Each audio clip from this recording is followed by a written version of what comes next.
Western food. It's fatty, it's processed, and it's one of our most popular exports around the world. But on the tiny South Pacific island we visit tonight, Western food has given rise to an epidemic of obesity so severe that it's created a population of giants. The people of Nauru love to eat the way many of us do, but the consequences may well give us pause. Here's Nick Watt with our report. At first glance, Nauru looks like a picture postcard, palm-fringed South Seas paradise. Laid back, slow-paced, sun-kissed. But this is a tiny island of great extremes. First of all, its location. Nauru lies somewhere between Hawaii and Australia, a tiny potato-shaped speck in the Pacific Ocean. This counts as a very busy day on Nauru. The police force, I think in its entirety, on parade for the visit of a Spanish diplomat. And we're going to drive around the whole country. Let's see how long it takes. We hired a car and drove round the entire island, all 8.1 square miles of it. Nauru is the smallest independent republic on Earth. The nearest neighbour, Kiribati, is 400 miles of empty ocean away. The population of Nauru, barely 10,000 souls. Okay, that was it. That was the whole country. We hit some traffic because the schools were letting out, and it took us 17 and a half minutes. A small island, but her people are big. Very big. Nauru is the fattest country on Earth. 95% of adults are officially overweight. 85% of men are clinically obese. But it wasn't always this way. It wasn't this way until Nauru began importing Western food. Half of adult Nauruans now suffer type 2 diabetes, an insulin resistance that leads to high blood sugar and all the problems that can cause. They lose limbs, they have heart failures, liver, renal failures, and they lose their eyesight, and it's a terrible, debilitating disease. Nauru has the highest prevalence of diabetes on this planet. They are quite literally eating themselves to death.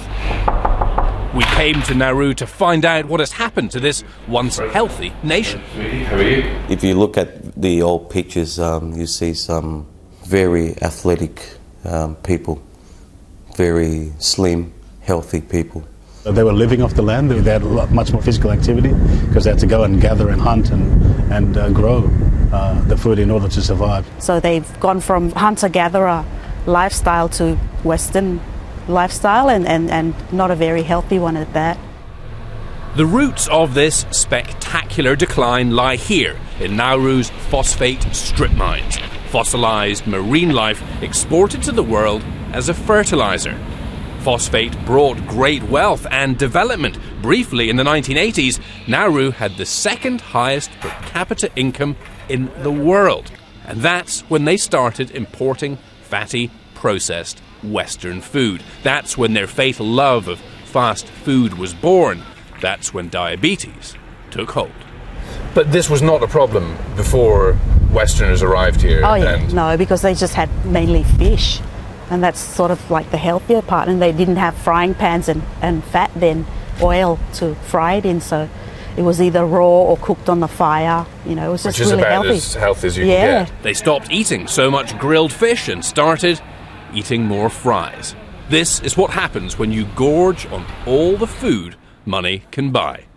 In the US right now, 1 in 10 adults suffers from diabetes, but that number will soar to an astounding 1 in 3 over the next 40 years if current trends continue. Diabetes in the US will become as big a problem as it is in Nauru right now. The average age for a man to die is now below 50. It is below 50 now. The latest census poll, we had the statistics.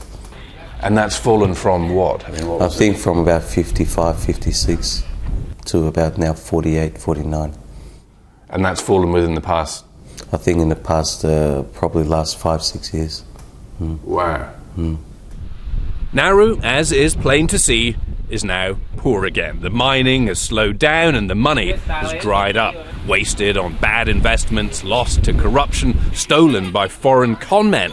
But the Nauruan love of unhealthy food remains. If you're frying food, it tastes nice. It really does taste nice, rather than you're boiling.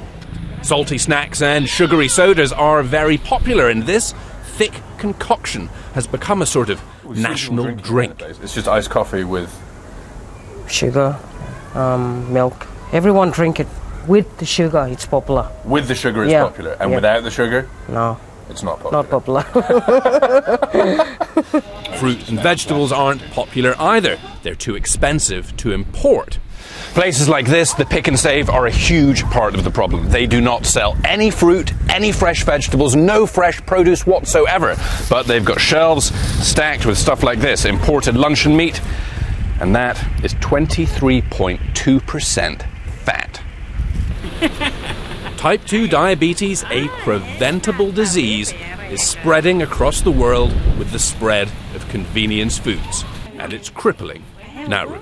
The world needs to know that we are trying to do something about it. We're not just sitting and sulking. Nauru is now fighting the fat, fighting this epidemic. There's now a weekly aerobics class. Low attendance today because there's a fuel shortage on the island. There's Aussie rules football played on this rocky wasteland, which is the only sports field on Nauru. Everyone's encouraged to walk around the airstrip. It's safe, because only 2 planes land here every week. Where once big was thought beautiful, a sign of affluence, there are now national weight loss competitions. I've participated in as well. How did you do? We won, actually. Our team won. Focusing the exercise and healthy eating message on school kids, because for many older Nauruans with more ingrained unhealthy habits, for many older Nauruans who are already suffering, well, it just might be too late. I'm Nick Watt for Nightline in Nauru.